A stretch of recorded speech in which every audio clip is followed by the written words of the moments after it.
All right, today we're pulling back the curtain on the anatomy of a cyber response. We're going to break down exactly what happens when those digital alarms start blaring. So picture this. A cyber attack is underway. What really happens in that first hour? I mean, if you're thinking it's a bunch of people in hoodies frantically typing and yelling at screens, well, the reality is way more methodical and honestly a lot more interesting. You see, the secret to a good cyber response isn't about chaos. It's not panic. It's about a plan. It's a calm, calculated process that has been rehearsed over and over again. And it always starts with one thing: getting the facts. Okay, so let's get into phase one, the investigation.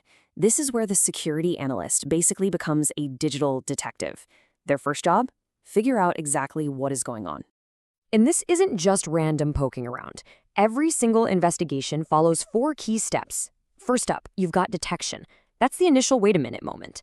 Next is validation, where you confirm if it's a real fire or just a false alarm. Then comes scoping, to see just how big that fire is.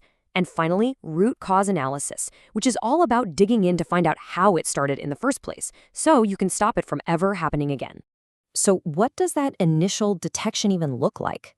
Well, it could be an automated alert, a system flagging a ton of failed login attempts from some random IP address. Or it could just be a sharp analyst noticing a pattern that just feels off.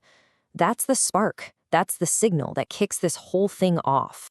Now, this is super important. This investigation isn't just about tech stuff. It's also a forensic process. Every piece of digital evidence has to be handled incredibly carefully, following what's called a chain of custody. And why is that such a big deal? Because if you break that chain, if there's any doubt about the evidence, it can get thrown right out of court. And that could mean the attacker just walks away. So once the team has a pretty good idea of what's happening, the mission totally changes. They switch gears from being a detective to being a first responder. Welcome to phase 2, damage control. This is all about stopping the bleeding, and fast. And the very first step in damage control is to classify the incident. How serious is this thing? Is it a low threat, like an employee visiting a blocked website, or is it critical, like ransomware locking up the entire finance department? This step is absolutely crucial because it tells the team exactly how to respond and where to focus all their resources. Now, in this phase, there are 2 key actions that sound similar but are totally different: containment and eradication. Think of it like this.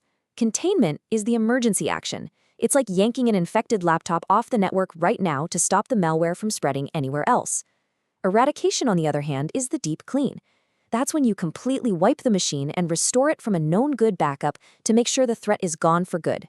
You always contain first, then you eradicate. And this whole process isn't just made up on the fly. It actually follows a standardized playbook, like the one laid out by NIST. That's the National Institute of Standards and Technology. It's this continuous loop from getting ready before an attack all the way to learning from it after it's all over. All right, now we get to phase 3, and this is where it gets really interesting: connecting the dots. See, the most sophisticated attacks, they're not usually one big, loud explosion. They're often a series of small, quiet events, and the analyst's job is to find those hidden patterns. So let's say this first alert pops up. Event A. A whole bunch of failed logins, all from the same IP address. On its own? Yeah, it's suspicious. But honestly, this kind of thing happens all the time. It's not exactly a 5-alarm fire.